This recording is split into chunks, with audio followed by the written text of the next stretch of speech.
Assalamualaikum warahmatullahi wabarakatuh. Alhamdulillahilladzi ja'alana minan nabiyyin wassalatu wassalamu ala sayyidil mursalin wa ala alihi wa sahbihi wa barakatihi minal ulama'i wal awliya'is sholihin. Amma ba'd. Hadirin pemirsa, baik yang di studio maupun di rumah, alhamdulillah hari ini jumpa lagi dalam acara Bincang-Bincang Fatayat di Media Krevi MBCNU Porong dengan narasumber kita yakni sahabat Ning Sauda MPDI. Perlu diketahui pemirsa bahwasannya sahabat Ning Sauda ini adalah salah satu pengurus harian pimpinan cabang Fatayat Sidoarjo periode 2018 sampai 2023. Beliau juga sekaligus pembina pimpinan anak cabang Fatayat Porong. Kita sapa dulu ya pemirsa. Assalamualaikum sahabat. Waalaikumsalam warahmatullahi wabarakatuh. Bagaimana kabar hari ini?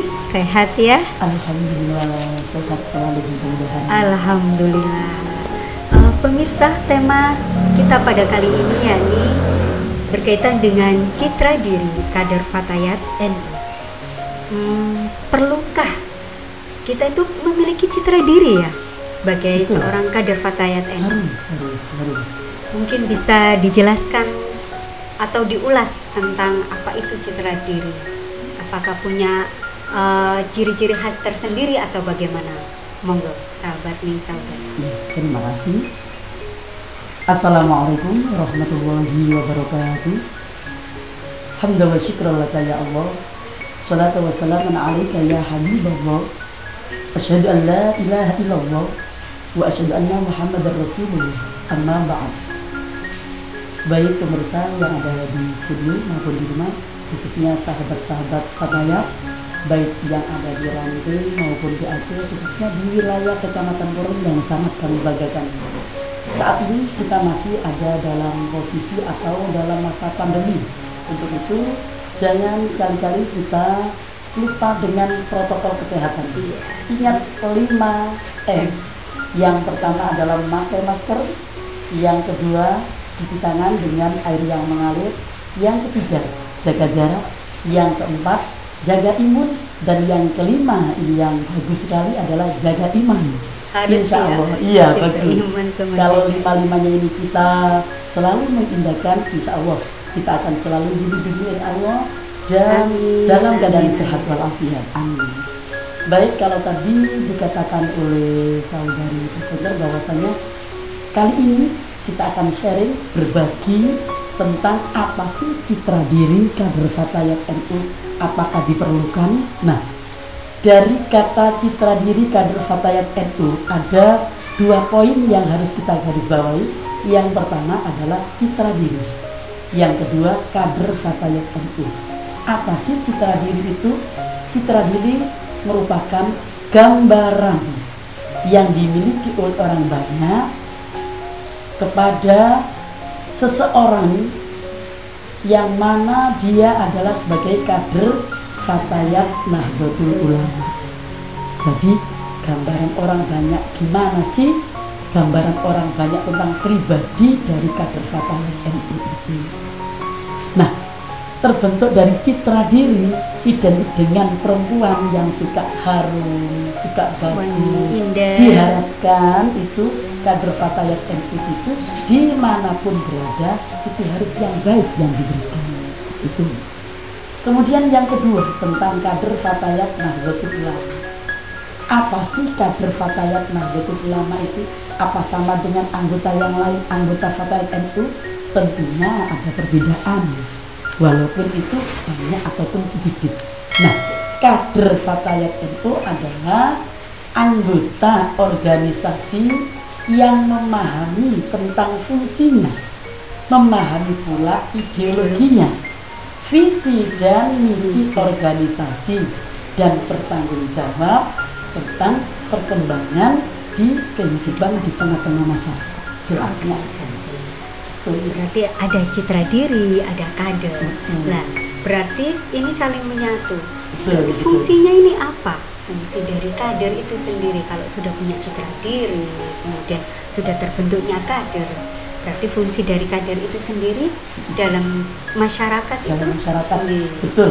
Fungsi kader adalah untuk memelihara dan meningkatkan anggota organisasi itu betul-betul bermanfaat bagi masyarakatnya. Karena apa?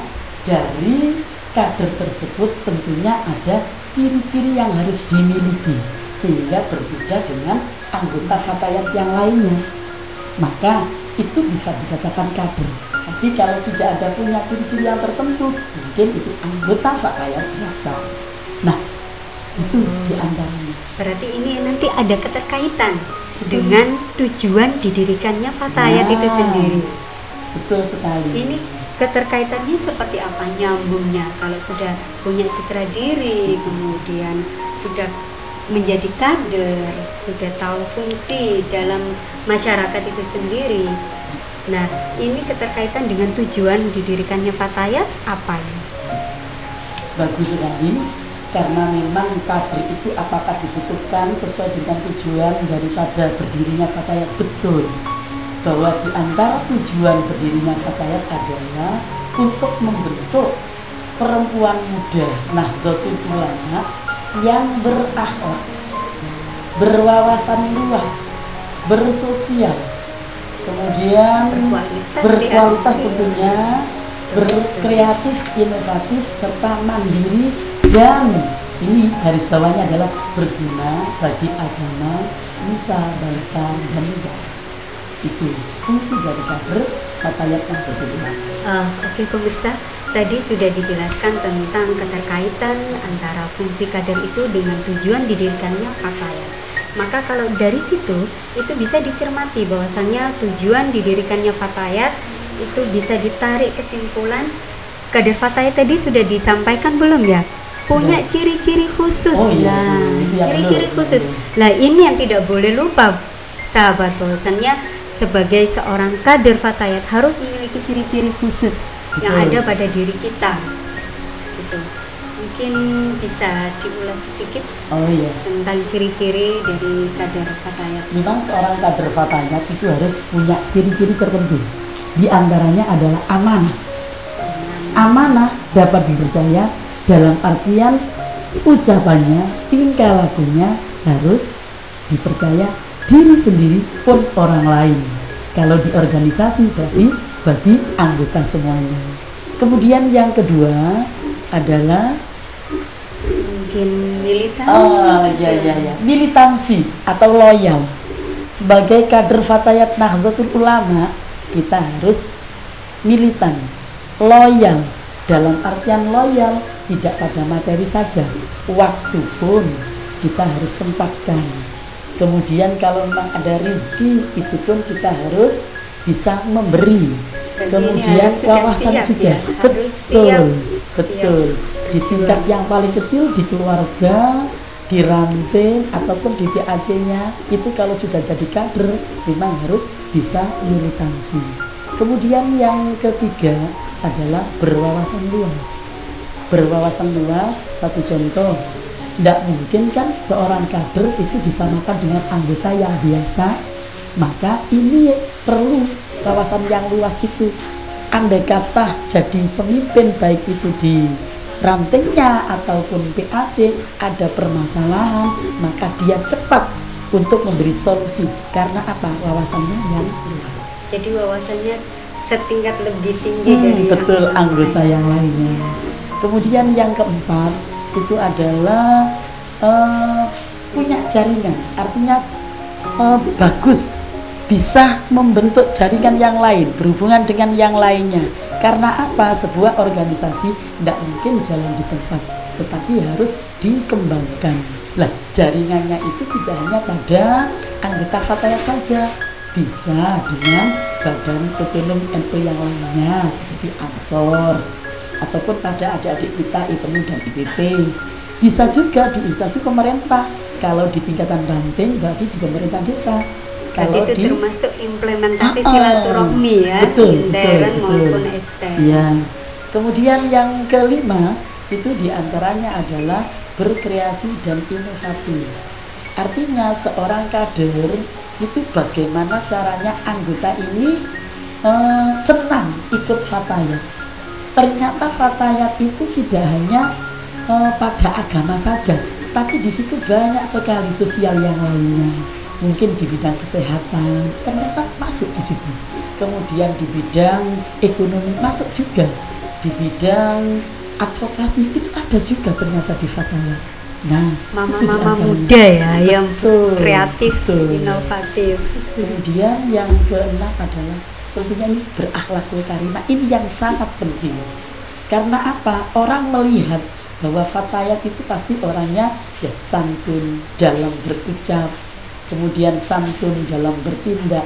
Ini yang harus kita miliki, karena itu nanti akan berkaitan dengan ciri yang lain, yaitu sebagai teladan. Nah, kader fatayat NU harus bisa menjadi teladan yang paling kecil bagi dirinya, keluarga, yang kedua bagi masyarakat sekelilingnya. Oh, ternyata ikut fatayat, jadi fatayat banyak faedahnya. Oke, terima kasih ya, terima kasih sahabat.